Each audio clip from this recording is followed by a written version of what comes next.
Hello guys, अगर आप भी हेयर लॉस से परेशान हैं और आपने भी अपनी रिसाइडिंग लाइन को वापस लाने की कोशिश करी होगी, जैसे कि ऑयल से, पीआरपी से, कई सारे ट्रीटमेंट्स होते हैं, न जाने क्या क्या, लेकिन इन दोनों में दो ऑप्शंस बहुत बेस्ट हैं, बहुत पॉपुलर है, एक हेयर पैच, एक hair transplantation.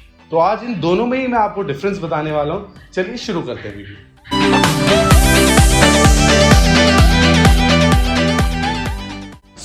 Hair patch, hair transplantation, ये दोनों ही प्रोसेस आपके गंजेपन को, आपके हेयर लॉस को छुपाने में आपका मदद करेंगे, कारगर हैं।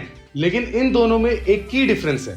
हेयर पैच जो है वो एक अफोर्डेबल, सस्ता और इजी प्रोसेस है, और हेयर ट्रांसप्लांटेशन उनके लिए एक सर्जिकल प्रोसेस है। तो ये इसमें एक मेन डिफरेंस होता है, और इसलिए कुछ लोगों के लिए हेयर पैच एक सुटेबल ऑप्शन होता है।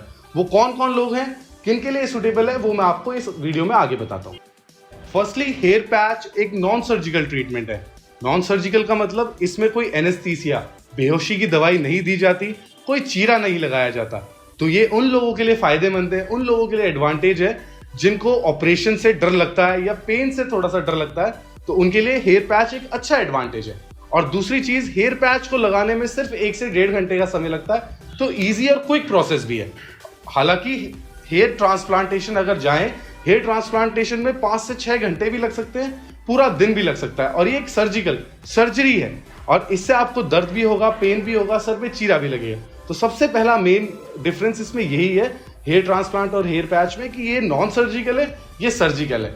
हेयर पैच में आपका कोई चीरा नहीं लगेगा, और ट्रांसप्लांटेशन में आपका ऑपरेशन होता है पूरा 5 से 10 घंटे का।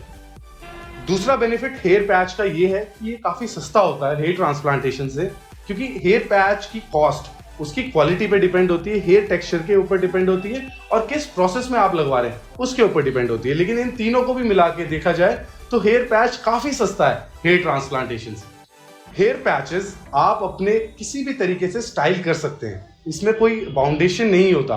आप एग्जैक्ट अपने बालों के कलर टेक्सचर जैसा भी मैच कर सकते हैं उसे।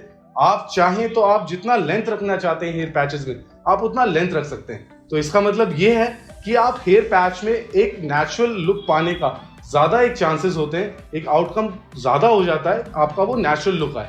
और बल्कि हेयर ट्रांसप्लांटेशन में सिर्फ आप अपने एक पर्टिकुलर एरिया को, स्कैल्प के एक पर्टिकुलर एरिया के बालों को आप एक पार्ट से दूसरी पार्ट पे शिफ्ट कर रहे हो। इसमें आउटकम कम हो जाता है, लिमिटेड आउटकम हो जाता है, और रिजल्ट भी पूरा नहीं आता, और पेनफुल प्रोसेस भी है। तो ये भी एक मेजर डिफरेंस है हेयर पैच और हेयर ट्रांसप्लांटेशन का। सो फाइनली, हेयर पैच जो होता है उसमें कोई लिमिटेड डोनर एरिया की जरूरत नहीं होती, कोई एग्जिस्टिंग डोनर एरिया की जरूरत नहीं होती।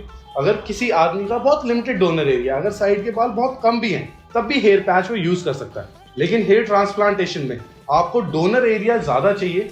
आपके डोनर एरिया से बाल निकल के ही बाल्डिंग एरिया में जाएंगे, जहां आपके बाल नहीं है पीछे से निकल के आगे लगाए जाएंगे।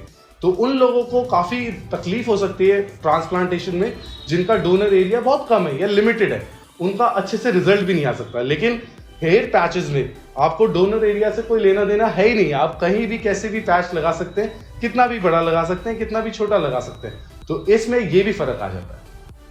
सो इन कंक्लूजन, हेयर पैच उन लोगों के लिए भी ठीक है जिनका डोनर एरिया कम है, जिनको भारी सर्जरी या खर्चे से बचना है, वो हेयर पैच लगा सकते हैं, क्योंकि हेयर पैच फ्लेक्सिबल है, अफोर्डेबल है, क्विक है।